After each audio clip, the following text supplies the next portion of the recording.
Yikes, this review took a while to come out. Hey, kids all loaded here. First time in a while. I just came to say that this review script was finished on September. And since then, 2 new episodes of AXE have been released. And have definitely contradicted my statements in this review. So, if I see anything that may be inaccurate, that's why. Okay, on with the review. When it comes to TPIs, finding one that stands out above the rest can be a challenge. Often they just borrow elements from other shows such TPIs, put it in their show and call it a day. But now it's starting to become less and less noticeable with a lot more original ones being created than ever before. And we can thank one YouTube channel for the growth and quality. Emerald Star Productions. You see, back in 2015 while he was making shows of his own, he was doing reviews of TPIs.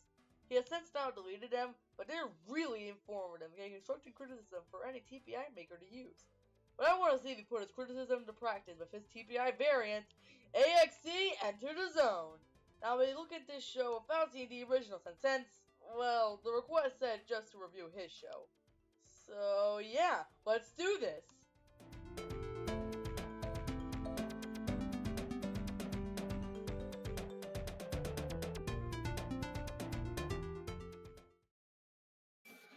Hi there, my name is Infernape. Welcome to a brand new reality show known as the Andy X Challenge. When looking at this show from the title alone, it's no different from the rest. It made me curious of what the show would be like since it didn't outright say it in the title like other TPIs out there. Telly is one to criticize people, not delivering on different titles. I want to see him practice what he preached. Luckily, he did deliver on a solid and mostly original premise. It follows the similar structure that most TPIs and total drama clones tend to do. But unlike some of those shows, Telly tries to do something creative with every bit of that structure. And one way he does this is by having a unique location which does lead to a ton of world building. All that takes place in an area that isn't just one biome, and instead like more diverse areas than most TPIs. Sure, the locations themselves don't have much to offer, like the Badlands is just a desert with a few pyramids, and how Jade Waterfalls is just a waterfall. I felt like more could have been done with them to make them more memorable. It's not a huge deal, and it definitely didn't ruin the show for me, but it feels like missed potential to make the safaris a bit more memorable. But I do like how we get a new biome to explore each episode.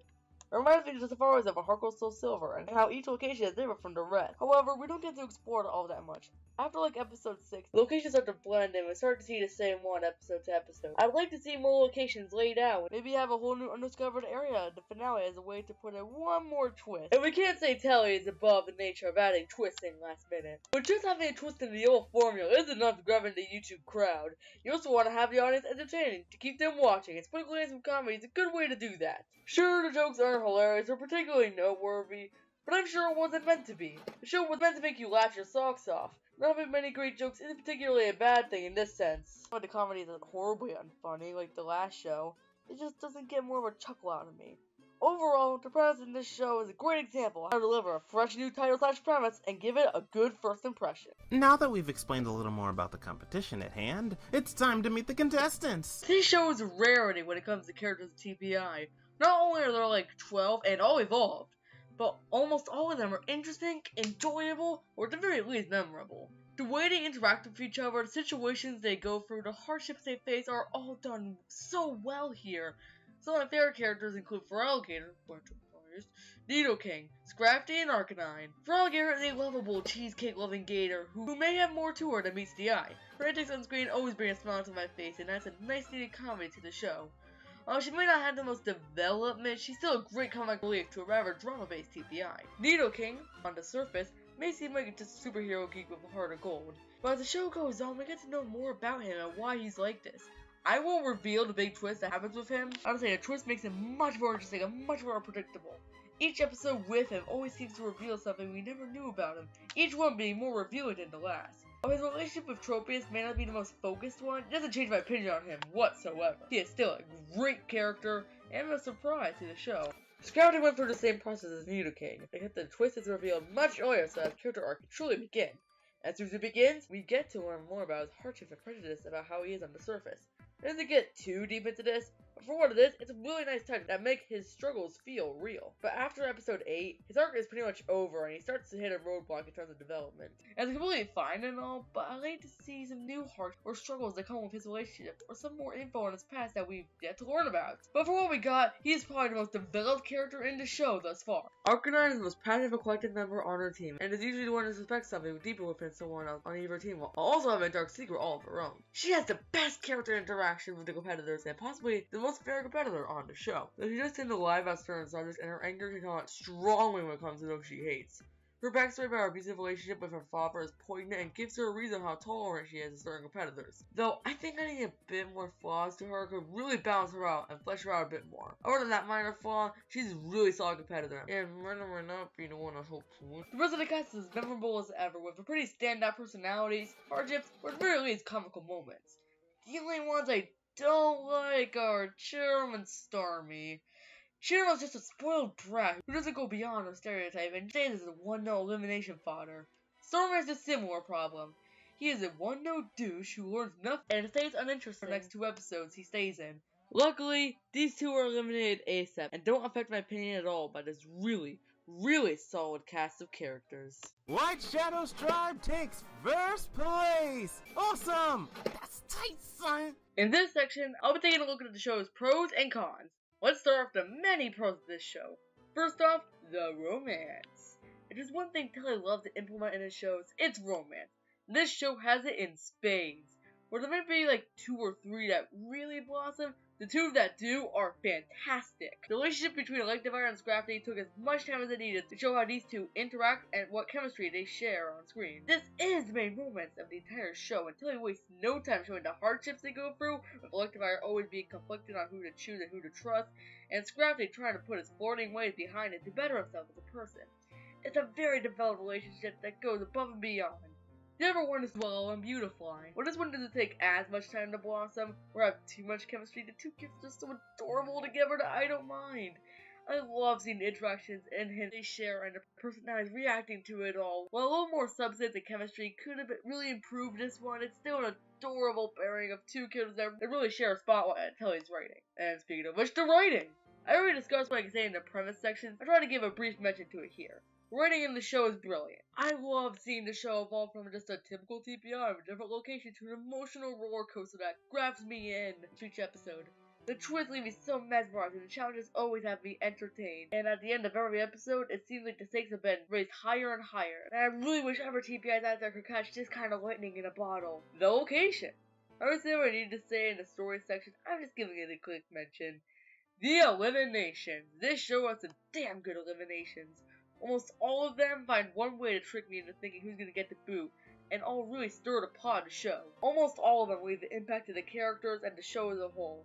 Even when they are predictable, they at least have multiple suspects. They don't overstay their welcome either. They're long enough to keep you guessing, but also know when to breeze over certain moments. They have a great balance of comedy suspense, and they're so beautifully crafted. Another thing Telly likes to incorporate in most of his works are mature / suggestive themes. My opinion on mature themes is a little mixed. On one hand, if it's done well, it can lead the way for new people to learning about it or how to deal and cope with it. On the other hand, when it's done poorly, it could damage the subject, which could confuse people in a negative way and not take it as seriously. But how does this show do it? Well, it doesn't bring these up too much, but when they do, they show how these subjects are affecting them, and the execution is done with so much care and respect for the subjects they handle. A pretty good first episode. This may not seem like a big of a pro, but for a TPI, first impressions are everything to a casual viewer. A bad first episode can immediately turn me off from a show and judge it solely on that merit. Have more of the last show? Hell, I didn't even have a good first episode. But this show gets you informed well on the premise with the locations off the bat, introduces the characters without blatantly explaining their archetype, has a challenge that shows the teams and characters getting to know each other well, while also having lively scenes here and there. While it's not up to par with any of the other episodes, it's still a solid pilot that gets you hooked in an instant. And that's about all for the pros. Now on to the cons. Don't worry, none of them are as bad as the cons from the last show. The sound design. Well, not too much of a problem, the sound design could use some work. My main problem is the repetition. The show tends to use the same sound effects / music from episode to episode. It gets kind of noticeable. It's an easy one to fix for sure. Just diversify the playlist and try different sound effects that can fit the scene more. While it's not one Telly should fix immediately, fitting music sound effects can really make a scene. though it's only really prevalent during the first couple of episodes, so it's not too much of an issue. What is, for me at least, is the, interesting word choices. So hot. I know you want me. Please stop. I like the way you get excited about your research. It's such a turn on. I now feel something for Scrafty. What a hunk. I must ask, why did you kiss me? Because I like you. You're really hot. And quite the turn on. I can tell it's Telly's way of writing romance, but could really kill a romantic scene. For me at least. Again, it's his style, it's just not for me. Scrafty's reveal. Now this one may seem oddly specific, but I have an issue on how Scrafty's sexuality was revealed. The scene itself was really well handled and a great turning point for his character. I just have a problem with the characters point out how he was clearly into men and how he was admiring Electrobot. By the way, instead of flaunting your abs around girls, try doing it around guys, because you're clearly into men. I know you're gay. Say what? How did you find out? It really wasn't that hard. You've been admiring Electivar's body ever since we set foot in the zone. Now, when the main cast group pictures he uses for the episodes, he might be admiring him, but it could have been a little more clear than that. If you have a scene where he's admiring him at, say, the gym area, or have more fans of him wanting to come out, something to make his reveal a little less jarring. And speaking of jarring, let's go on to Swallow in episode 10. His character up to this point is a likable, classy fellow who has a hot temper around those he doesn't like. His relationship with Beautifly, the episode before, has been now confirmed. That being said, why did he turn to a complete arse all of a sudden? He really shows empathy towards his girlfriend, complains the whole way through in the building part of the challenge, and is a colossal prick. This is great! What better way to kick off the merge than being paired up with my new girlfriend for a challenge? Come on, babe, pick up the pace. We're way behind. Trying. Well, it'd be nice if you try a little harder. I want to win this. We want to win this. Is that what I said? And let's hurry up. Please calm down. We can still catch up. How? I'm doing most of the work and you're being slow. Love you too. No time for affection, babe. Let's pick up the pace and avoid last place. Beautifully, I'm an athlete, and a competitive one at that. This is my chance to finally showcase my athletic prowess at full force. Now let's can the chatter and catch up. I refuse to be in dead last. Luckily, he sort of learned his lesson at the end, but still a complete 180 to his former self just because he wanted to be Venusaur. Finally, there's the love triangle. Now, my opinion on love triangles is that they're terrible. And that's it for the I'll explain. Often they show one character absolute worth and is a lazy way of causing drama between their romance. While this show might not have the worst case of it, it still follows the trope to a T. Manectric is acting uncharacteristically chauvinistic against Scrafty, and it's overly protective against somebody who clearly rejected him, and it's just a lazy way for both Manectric to get the boot and for Scrafty to lose the challenge. It didn't even lay much of a dent onto either relationship, it just feels rather pointless. Even Telly regrets putting it in. There wasn't supposed to be a love triangle in Enter the Zone, and I'm pissed that the inner romance writer in me thought, hey, let's just do that anyway, because why the frick not? Sometimes, it's like I said, my mind's all over the place, and ladies and gentlemen, don't jump into a new show too quickly. Please just let it sit and write a few episodes in advance. But it's only one for like 5 minutes at episode at most. Still a missed effort for any romance writer like Telly, and that's all the cons I have. On to conclusion! And thus concludes our second episode. And what a way to end, am I right? To conclude, Telly's show is a must-watch for any TPI fan out there. It has stellar writing that goes what TPI is capable of, interesting characters that are executed brilliantly and work off each other greatly, and challenges/eliminations that leave me stunned. I recommend this show to any TPI fan out there or for people that enjoy a good drama/romance story. It may have flaws here and there, like repetitive music/sound effects and out-of-character moments, but they don't even lay a finger on the show at all, and I still really enjoyed every episode of this fantastic series. This is Alodahan. Look forward to my next review, where I'll be taking a look at the smash hit that took the object show community by storm, Battle for BFDI. See you then!